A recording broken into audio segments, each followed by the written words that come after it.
5 साल बाद Roman raise की बादशाहत हुई ख़त्म। 5 साल पहले उन्हें टैग टीम मैच में पिन किया गया था, या तो फिर 5 साल बाद आज इस क्राउन जूल में उन्हें पिन किया गया है। हालांकि रेसलमेनिया 40 में वो हारे थे कोडी रोज से, लेकिन कोडी रोज की उस समय हेल्प की थी अंडरटेकर ने। तो वो 5 साल वाली बादशाहत बरकरार थी रोमन रेज की, लेकिन 5 साल बाद सिंगल हैंडेडली किसी ने उन्हें पिन किया है, जिससे उन्हें हार मिली है। हालांकि रोमन रेज की हार से फैंस काफ़ी नाराज़ हुए हैं। ट्विटर, इंस्टाग्राम, हर जगह प्रतिक्रियाओं का सैलाब आया है, लेकिन इसके वजह से WWE को अपने इंस्टा ऑफिशियल अकाउंट पे आके कमेंट्स करना पड़ा है, ट्वीट करना पड़ा है, रोमन रेज की हार का कारण बताना पड़ा है, तब जाके फैंस कुछ शांत हुए हैं। हालांकि इससे पहले जो और WWE के 5 क्राउन जूल हुए थे वो सही थे, और ये जो 6वां क्राउन जूल हुआ है आज, ये बहुत बेकार गया। फैंस ने इसको काफ़ी नापसंद किया, शायद इसीलिए इसकी TRP नहीं बढ़ी, जो कि महज 32% रह गई क्राउन जूल की TRP।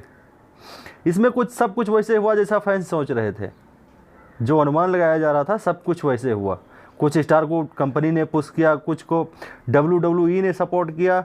हालांकि नाम उन्हीं का आगे बढ़ा जो पहले से आगे थे, उनके लिए इसमें कुछ नहीं था जो आगे बढ़ना चाहते थे।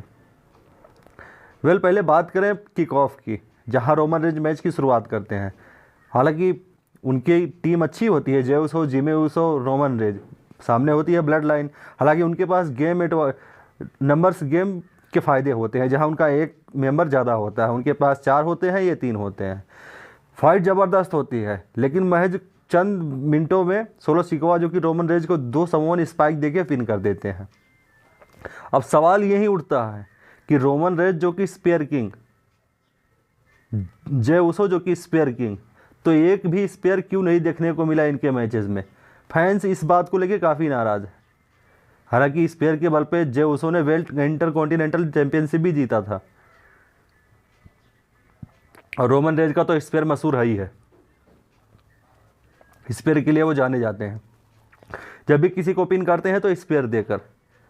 सबसे बड़ा सवाल यही उठाया जा रहा है WWE के ऊपर कि जहां रोमन रेंज और जे उसो हो, वहां कोई एक स्पेयर क्यों नहीं आया। इसीलिए WWE से फैंस काफ़ी नाराज़ हैं। हालांकि रोमन रेंज को पिन करने की कोई उम्मीद नहीं जताई जा रही थी, ये हो रहा था कि जिमी उसो को शायद पिन किया जाएगा, लेकिन ऐसा कुछ नहीं हुआ। बाद में टैग टीम चैंपियनशिप मैच होता है, जिसमें बियांका ब्लेयर और मैच को जीत लेती हैं। हालांकि 4-वे फाइनल मैच होता है, लेकिन बियांका ब्लेयर को जिताया जाता है, कंपनी की तरफ से पुश किया जाता है। फिर मैच होता है लिव मॉर्गन और नाया जैक्स का। इसकी भी कहानी वही है जो कि पहले स्क्रिप्टेड होती है। बिल्कुल ये क्राउन जूल बकवास गया, मतलब लिव मॉर्गन को जिताया गया, नाया जैक्स को हराया गया, जबकि उनके पास बॉडी एडवांटेज, बेड एडवांटेज, बॉडी वेट, हर एडवांटेज उनके पास होता है, लेकिन फिर भी उन्हें हराया जाता है, क्योंकि नंबर्स गेम कहीं ना कहीं लिव मॉर्गन की तरफ से होता है, जो कि हम लोग जानते हैं कि डोमिनिक मिस्टीरियो का इतिहास है, वो कभी बिना चीटिंग किए कोई मैच जीते ही नहीं। रिया रिप्ली के साथ थे तो भी, लिव मॉर्गन के साथ हैं तो भी। अब तो लिव मॉर्गन के 2 बॉडीगार्ड हैं, डोमिनिक मिस्टीरियो, राकेल रोड्रिगस, और दोनों मिलकर लिव मॉर्गन को चीटिंग वोटिंग करके जितवा देती हैं। हालांकि यहाँ भी वही कहानी है, WWE ने इन्हें भी पुश किया है। बाद में मैच होता है रैंडी ऑर्टन और केविन ओवेंस का। ये मैच होता ही नहीं है। ये मैच का कुछ रिजल्ट फैंस अनुमान लगा रहे थे कि इसमें शायद कुछ अच्छा देखने को मिले, लेकिन ये मैच होता ही नहीं है। दोनों आते हैं, एक दूसरे के ऊपर फाइट करते हैं, बेल भी नहीं बजता है, दोनों पहले घायल हो जाते हैं, इंजर्ड हो जाते हैं, इनको हॉस्पिटल पहुंचाया जाता है। बाद फिर सेथ रोलिंस और बिग ब्रॉन्सन क्रीड का मैच, जिसकी भी कहानी सबसे ब्रूटल रही। सबसे ब्रूटल मैच यही रहा, जहां सेथ रोलिंस ने जीत हासिल की और बिग ब्रॉन्सन क्रीड के सर में इंजरी हुई, उनको ब्लड लॉस हुआ काफ़ी। हालांकि ये दुश्मनी अभी ख़त्म होने वाली नहीं है। सेथ रोलिंस बेशक मैच जीत गए हैं, लेकिन ये दुश्मनी ख़त्म नहीं होगी अभी, ये कंफर्म है। एलिया नाइट, कार्मेलो हेज और अंड्राडे, इन तीनों का मैच हुआ। यहाँ भी यही अनुमान फैंस लगा रहे थे कि एलिया नाइट अपना रिटेन करेंगे बेल्ट, वही कुछ हुआ।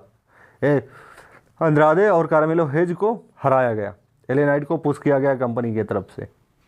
गुंथर और कोडी रोज, इनका मैच काफ़ी दिलचस्प रहा। हालांकि इसके भी बारे में पहले से इंस्टाग्राम पे पोस्ट वायरल हो रहे थे कि कोडी रोज को WWE कंपनी पुश करना चाहेगी, और वही सामने आया, गुंथर को हराया गया। जबकि सारा एडवांटेज गुंथर के पास होता है, चाहे बॉडी हाइट, फाइट जो भी हो, हर एडवांटेज उनके पास होता है, लेकिन कोडी रोज को जिताया जाता है। तो कहीं ना कहीं 5 से 6 बार जो इससे पहले क्राउन जूल हुए हैं वो सही थे, ये क्राउन जूल फैंस ने काफ़ी नापसंद किया। कुछ ऐसी अजीब चीज़ें हुई हैं इस क्राउन जूल में जो शायद फैंस अनुमान नहीं लगा रहे थे, और जितना अनुमान लगा रहे थे वो सब ठीक हुआ, लेकिन जो अनुमान नहीं लगा रहे थे वो भी हो गया उसी में। जैसे रोमन रेज को हराया गया बहुत आसानी से, कोई स्पीयर नहीं निकला जे उसो रोमन रेज के पास से। इन सब चीज़ों को लेकर फैंस काफ़ी नाराज़ हैं WWE से, और इसी के लिए WWE को आके ये समझाना पड़ा कि रोमन रेज को हराया क्यों गया। रोमन रेज को हराया इसलिए गया कि रोमन रेज और सोलो सिकोवा की दुश्मनी WWE ख़त्म नहीं करना चाहती है, वे इसको और आगे लेके जाना चाहती है। और रोमन रेज जो 2-3 बड़े इवेंट चाहे बैड ब्लड हो या समर स्लैम में हो, सोलो सिकोवा को पिन किया है रोमन रेज ने। तो ये एक पिन बनता था कि सोलो सिकोवा भी एक बार पिन करें रोमन रेज को, हालांकि इतनी आसानी से करें इसका ये प्रिडिक्टेबल नहीं था, लेकिन जितनी आसानी से रोमन रेज को पिन किया गया है ये प्रिडिक्टेबल नहीं था। इसलिए कहीं ना कहीं फैंस नाराज़ हैं, और WWE रोमन रेज और सोलो सिकोवा की दुश्मनी ख़त्म नहीं करना चाहती है। एक बात तो कंफर्म है कि रोमन रेज बेल्ट के लिए नहीं जाने वाले। अभी लगभग 3 से 4 महीने रोमन रेज बेल्ट के लिए, चैंपियनशिप के लिए नहीं जाने वाले। ये दुश्मनी चलने वाली है। हालांकि उनके मैच में एंट्री हुई सेमी जैन की, जो कि सेमी जैन हलोवा किक देना चाहते थे सोलो सिकोवा को, और रोमन रेज स्पेयर देना चाहते थे सोलो सिकोवा को, लेकिन सोलो सिकोवा हट जाते हैं और वो हलोवा किक रोमन रेज के सर पे लगता है। इससे भी रोमन रेज काफ़ी नाराज़ हुए। देखते हैं आगे स्मैकडाउन के एपिसोड में क्या होता है। धन्यवाद।